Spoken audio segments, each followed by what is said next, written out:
Welcome, and thank you for your interest in the Lower St. Anthony Falls and Lock and Dam 1 disposition study. We are in the scoping stage of the project and appreciate your input at this early time. My name is Clayton Tallman, and I'm the project manager for the disposition study. Scoping for this study will occur October and November 2022. During the scoping process, the public has the opportunity to identify issues, determine points of contact, establish project schedules, and provide recommendations to the Corps. The goal of this process is to define the scope of issues to be addressed in depth and the analyses that will be included in the environmental assessment. During scoping, we are interested in hearing from the public on issues you consider to be significant for this study and information about the sites that we might not have.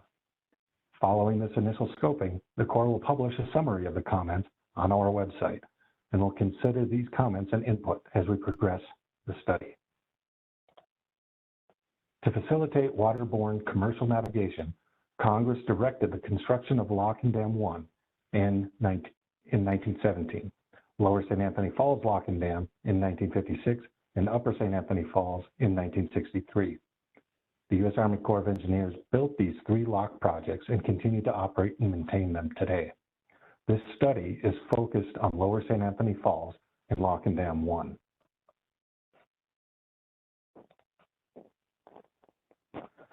The Mississippi River locks and dams serve as a stairway to facilitate movement of boats up and down the river.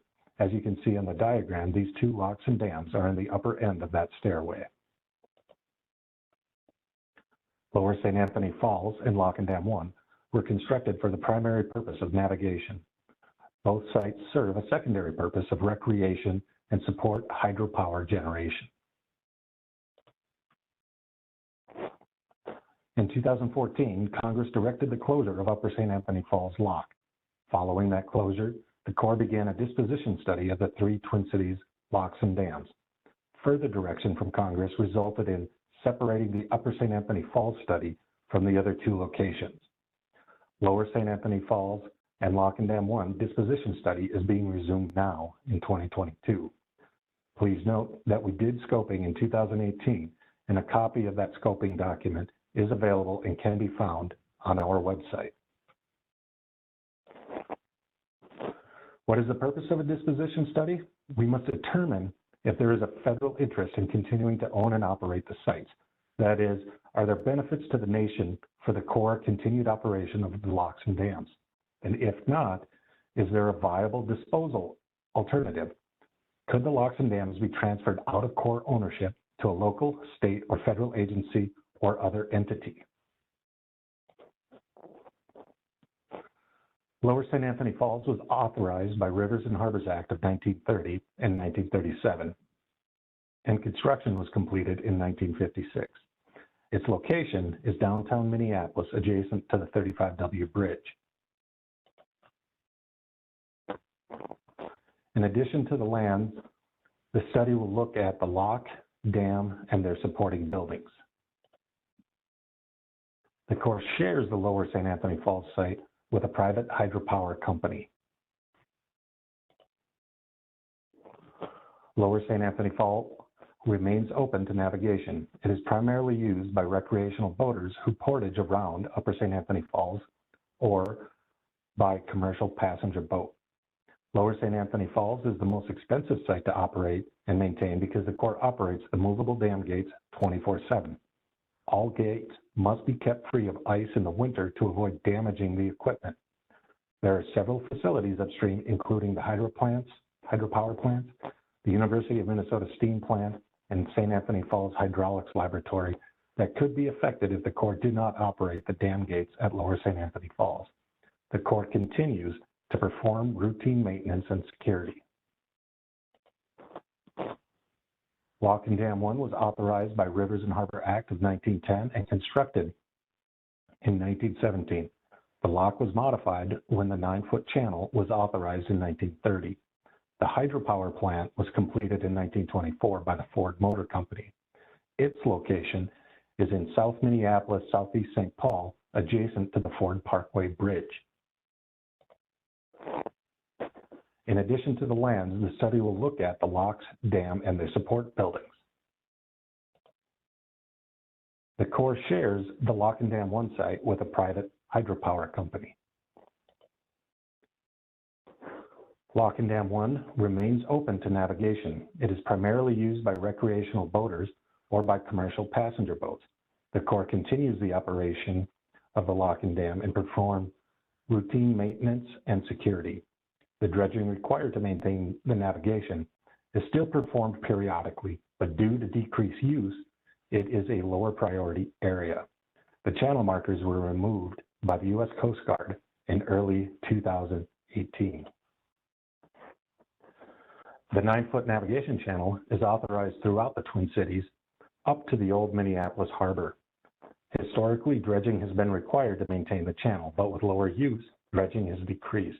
The disposition study will evaluate if it is still in the federal interest to maintain the navigation channel, and the study may recommend deauthorization of the navigation channel. At this time, I would like to transition to my colleague, Sierra Keenan, to discuss the process of the disposition study.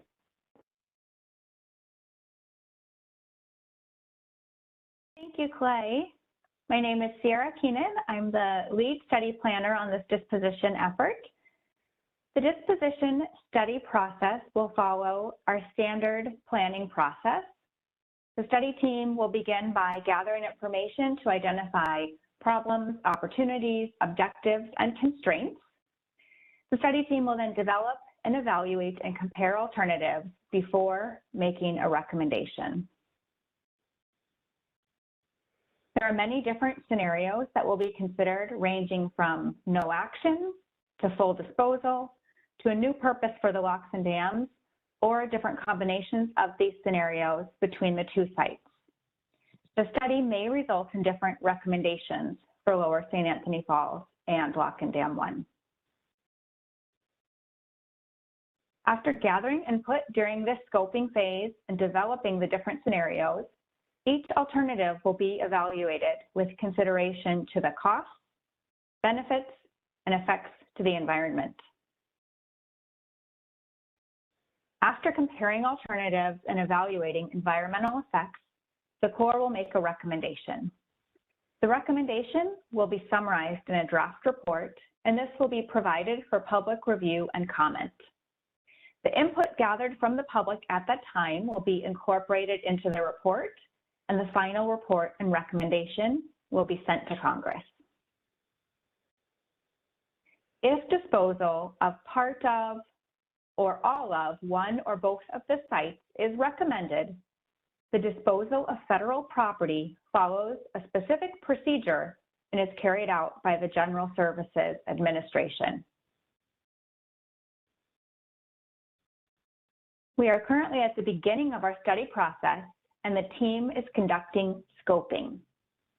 During scoping, the team is seeking public input, beginning to assess potential ecological, social, and economic impacts, and initiating tribal consultation. The team is scoping and planning to develop an environmental assessment in compliance with the National Environmental Policy Act, or NEPA. If we are just transferring ownership of part of or all of the sites, then there are no significant impacts anticipated. Additional NEPA documents, such as an environmental impact statement, may be required in the future, depending on the recommended action, for example, removal or partial removal of the structure, or alterations or modifications to the structure.